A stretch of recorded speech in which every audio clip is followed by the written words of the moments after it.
I want to talk about the biggest and the most important story in the world, the Wuhan coronavirus.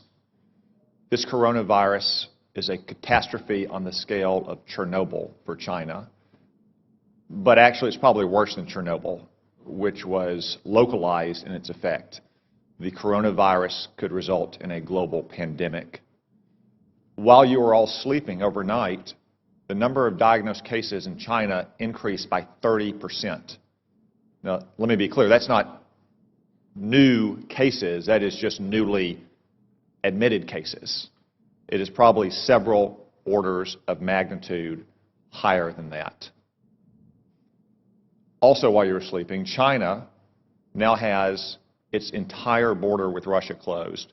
2,600 miles, Russia has closed that border. El Al has shut down travel between Israel and China. Air France has shut down travel between China and France. And that's in addition to all the other countries that have already shut down travel. From what we know so far, and there's still many unknowns, this virus could have both a long incubation period, as much as 14 days, and individuals could be contagious while asymptomatic, which was not the case with SARS in 2003. Furthermore, from some cases, it appears the virus could be aerosolized, which means it doesn't require the kind of contact that you have with, say, a married couple kissing each other or a family living in close quarters in a hotel or apartment, but rather the distances we are all sitting apart right now. Yet China is still lying about all of this. They've been lying about it from the very beginning, and you don't need their history of lying about SARS in 2003, though it is relevant here. You just have to see what's happened over the last 2 months. We now know that the first case manifested no later than December 1, even though China didn't reveal it to the WHO until a month later on December 31st, when they continued to hide it from their own citizens. And they continued to say that it had been contained inside Wuhan. Today, it is in every single province in China. They also claimed for almost 2 months, until earlier this week, that it had originated in a seafood market in Wuhan, that locals had contracted it from animals in, say, bat soup or snake tartare. That is not the case. The Lancet published a study last weekend demonstrating that of the original 40 cases, 14 of them had no contact with the seafood market, including patient 0. As one epidemiologist said, that virus went into the seafood market before it came out of the seafood market. We still don't know where it originated. Could have been another seafood market. Could have been a farm. Could have been a food processing company. I would note that Wuhan also has China's only biosafety level 4 super laboratory that works with the world's most deadly pathogens, to include, yes, coronavirus. Now, look at China's own actions. They have quarantined 60 million people, 60 million, more than the entire population of our West Coast. They've shut down schools indefinitely. Classes canceled nationwide indefinitely. Hong Kong, a part of China, has basically shut down all travel from the mainland. That's why it is essential that we immediately stop all travel on commercial aircraft between China and the United States.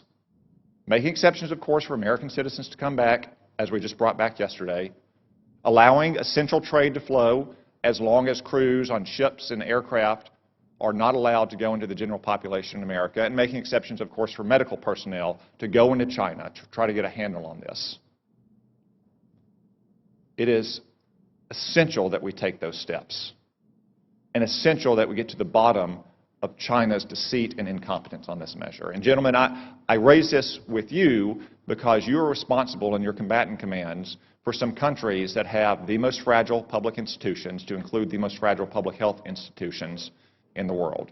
So I ask, even though as of this morning there are not yet confirmed cases of coronavirus in your combatant commands, though I suspect there will be soon, what is your assessment about the ability of the governments in your combatant commands to handle a potential global pandemic like this? General Townsend. Thanks, Senator.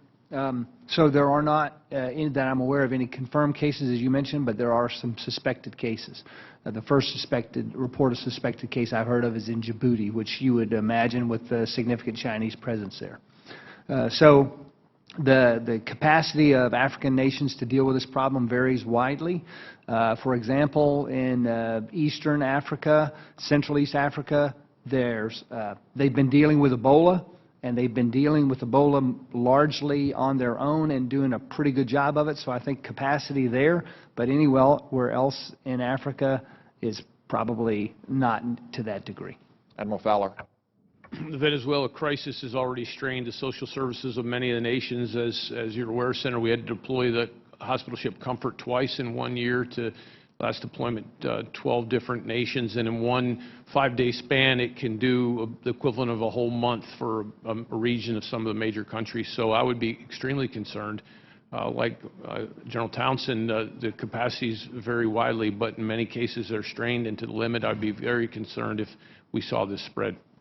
Thank you. As a defensive measure, I just say again, it is essential that we shut down all commercial air travel immediately between the United States and China.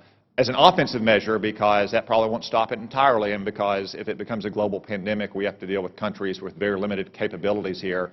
We need a Manhattan Project level effort to work with our best research scientists and laboratories in this country to develop a vaccine as quickly as possible.